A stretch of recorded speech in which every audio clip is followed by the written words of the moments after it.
Even after writing 11 books and winning several prestigious awards, Maya Angelou couldn't escape the nagging doubt that she hadn't really earned her accomplishments.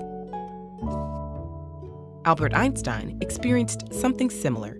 He described himself as an involuntary swindler whose work didn't deserve as much attention as it had received. Accomplishments at the level of Angelou's or Einstein's are rare, but their feeling of fraudulence is extremely common. Why can't so many of us shake feelings that we haven't earned our accomplishments, or that our ideas and skills aren't worthy of others' attention? Psychologist Pauline Rose Clance was the first to study this unwarranted sense of insecurity.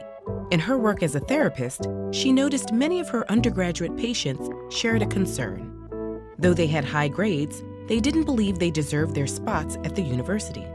Some even believed their acceptance had been an admissions error. While Clance knew these fears were unfounded, she could also remember feeling the exact same way in graduate school. She and her patients experienced something that goes by a number of names: imposter phenomenon, imposter experience, and imposter syndrome. Together with colleague Suzanne Imes, Clance first studied imposterism in female college students and faculty. Their work established pervasive feelings of fraudulence in this group. Since that first study, the same thing has been established across gender, race, age, and a huge range of occupations, though it may be more prevalent and disproportionately affect the experiences of underrepresented or disadvantaged groups.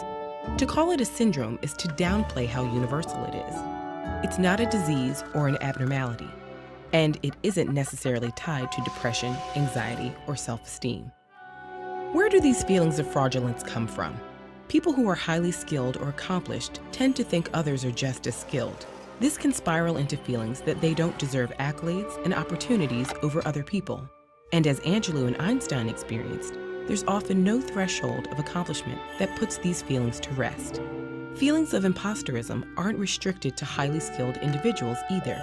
Everyone is susceptible to a phenomenon known as pluralistic ignorance, where we each doubt ourselves privately, but believe we're alone in thinking that way because no one else voices their doubts. Since it's tough to really know how hard our peers work, how difficult they find certain tasks, or how much they doubt themselves, there's no easy way to dismiss feelings that we're less capable than the people around us. Intense feelings of imposterism can prevent people from sharing their great ideas or applying for jobs and programs where they'd excel. At least so far, the most surefire way to combat imposter syndrome is to talk about it.